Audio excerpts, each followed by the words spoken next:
This is what the ancient Greek city of Pergamon in Asia Minor must have looked like day and night in the year 129 AD.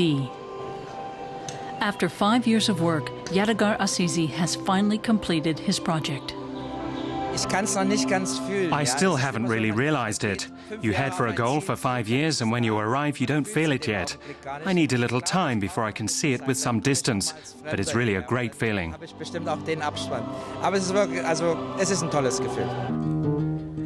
To make the panorama as authentic as possible, Asisi flew to where Pergamon once stood in what's now Turkey.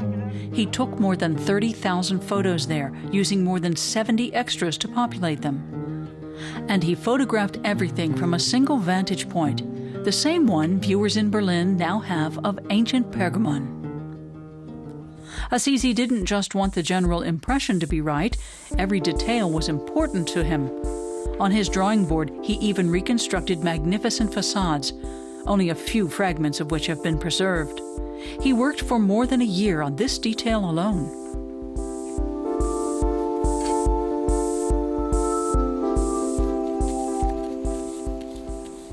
A project like this demands great motivation, or you'll never manage it.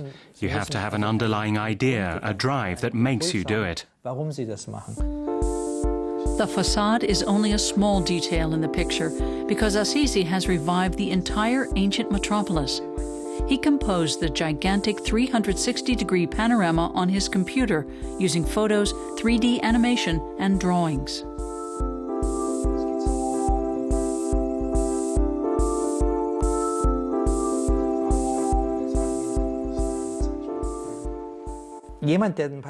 Someone who's never seen a panorama wouldn't believe it, but the panorama creates an impression on a one-to-one scale. When you leave the panorama, you don't feel as if you've been standing in a round picture. You really think you were standing on the citadel of Pergamon in the year 129, and that's the phenomenon. It's a very spatial and very sensual impression. 2 years ago in Leipzig, Yadegar Asisi completed his fourth 360-degree panorama on this scale. Amazonia. At 106 by 30 meters, it's the largest of its kind in the world. Such extra-large panoramas have been his passion for the last 15 years. Over the years, he has developed his own production methods.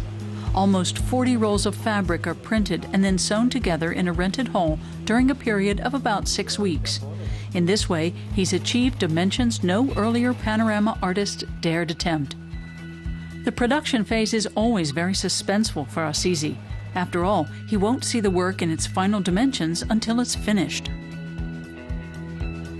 Hanging the pictures is a logistical challenge. The fabric weighs more than half a ton.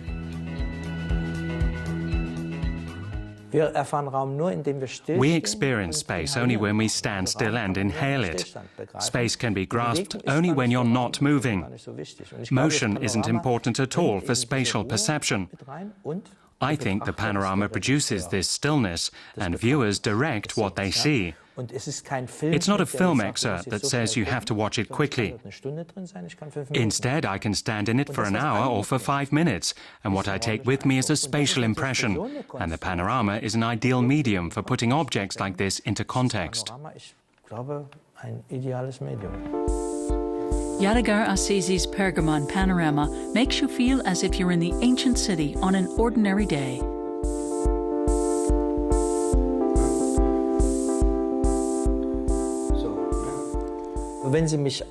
If you watch me working, you get the impression that I'm drawing the whole time. For me, it's like painting a picture, but with other means.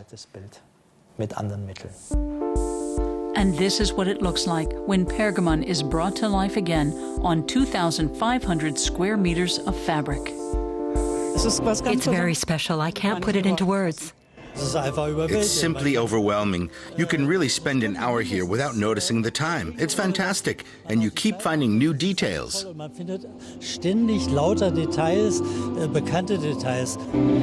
feel the night, for example, now. Yes, the feeling is so real in here. Yes, I like it very much. Fantastic. It was very impressive, including the music and the cicadas in the background.